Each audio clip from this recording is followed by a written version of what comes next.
Morning student. आज की class में हम आपको एक नया चैप्टर स्टार्ट करने जा रहे हैं, जिस चैप्टर का नाम है डीसी जनरेटर। डीसी जनरेटर जो चैप्टर है वो काफी इंपॉर्टेंट चैप्टर है।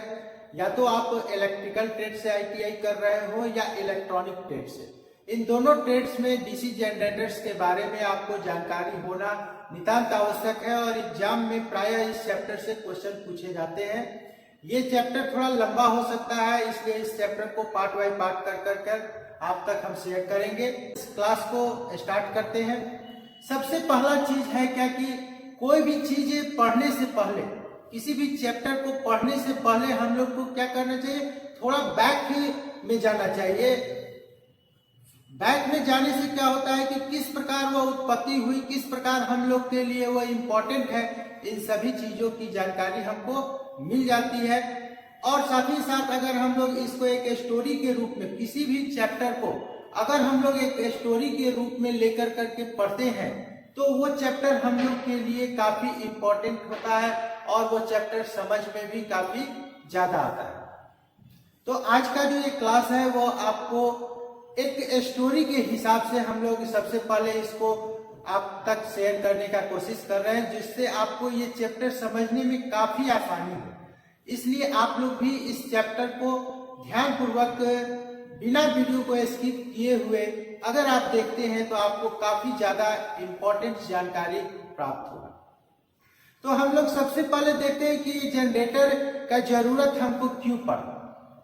तो जनरेटर का जरूरत हमको इसलिए पड़ा क्योंकि आपात के स्थिति में अगर बिजली बाधित हो जाती है, उस स्थिति में या फिर रात के समय हो और बिजली चली जाती है, उस समय हम लोग को काफी कठिनाई का सामना करना पड़ता है। क्योंकि आज हम लोग का जो जिंदगी है वो काफी ज्यादा आरामदायक हो चुका है। लग्जरी जिंदगी हर एक इंसान जीना पसंद कर चुका है।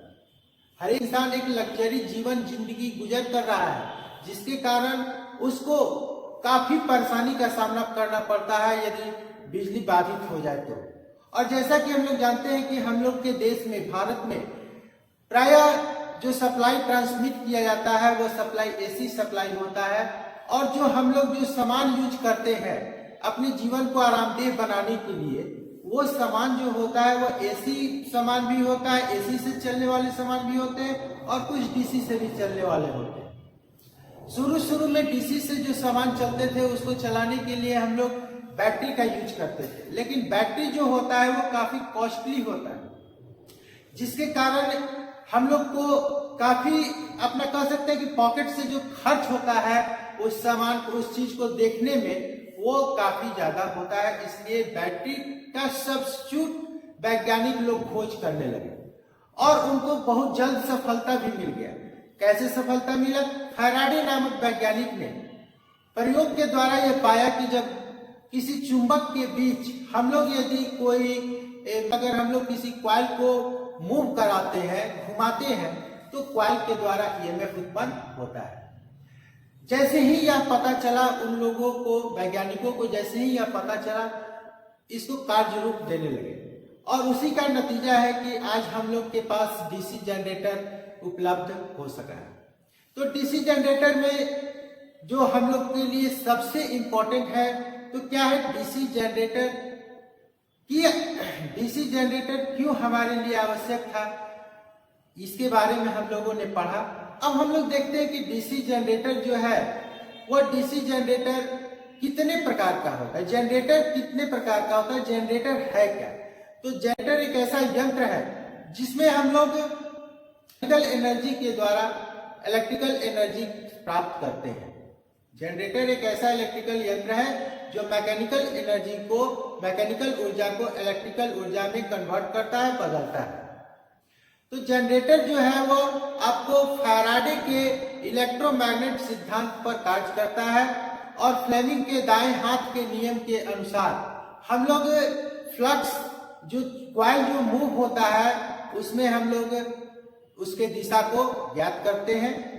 तो जनरेटर फैराडे के इलेक्ट्रोमैग्नेटिक सिद्धांत पर कार्य करता है। जनरेटर जो है वह एक जनरेटर में क्या क्या मौलिक आवश्यकताएं होनी चाहिए। तो एक जनरेटर में मौलिक आवश्यकताएं जो होती है, पहला मैग्नेटिक फील्ड,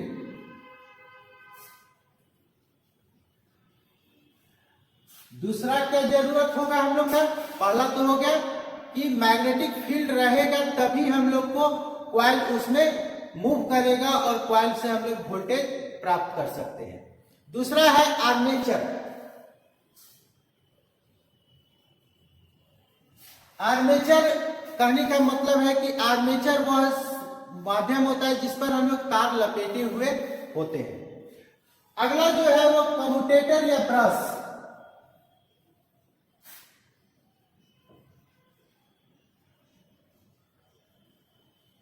कम्यूटेटर या ब्रश, यह जो है वो आर्मेचर के साथ लगा होता है और यही वो जगह होता है, कम्यूटेटर और ब्रश ही होता है जिससे हम लोग जनरेटर के द्वारा उत्पन्न सप्लाई को प्राप्त करते हैं। और यही वो जगह है जहां से यह निर्धारित होता है कि वो जनरेटर जो है वह एसी आउटपुट देगा या डीसी आउटपुट देगा।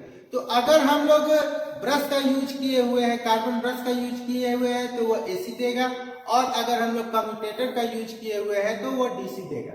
तो जनरेटर से इस तरह जनरली हम लोग कह सकते हैं कि उससे जो सप्लाई प्राप्त होता है जो वो क्या होता है, एसी होता है। लेकिन उसके आउटपुट में कम्यूटेटर या ब्रश लगा करके हम लोग डीसी और एसी प्राप्त कर सकते हैं। इस तरह एसी प्राप्त करने के लिए हम लोग अल्टरनेटर का यूज करते हैं। चौथा जो काफी इंपॉर्टेंट चीज है वह है आपको मैकेनिकल एनर्जी। मैकेनिकल एनर्जी, यांत्रिक ऊर्जा। यांत्रिक ऊर्जा जो है वो काफी जरूरी है, क्योंकि जब हम लोग आर्मेचर को घुमाना पड़ता है तो आर्मेचर को घुमाने के लिए यांत्रिक ऊर्जा का जरूरत पड़ता है। तो ये जो क्लास था आपके लिए एक इंट्रोडक्शन का क्लास था। ये हम लोगों ने जनरेटर की उत्पत्ति के बारे में देखा, जनरेटर की मौलिक आवश्यकताएं क्या क्या है इसके बारे में देखा, जनरेटर किस सिद्धांत पर कार्य करता है इसके बारे में समझा। नेक्स्ट क्लास में हम लोग जनरेटर्स के क्लास को 1 by 1 स्टेप बाय स्टेप आपको शेयर करेंगे। अगर ये वीडियो आपको अच्छा लगे इस वीडियो को लाइक करें, दोस्तों तक शेयर करें। अगर अभी तक आपने चैनल को सब्सक्राइब नहीं किया तो चैनल को सब्सक्राइब कर लें। Thank you.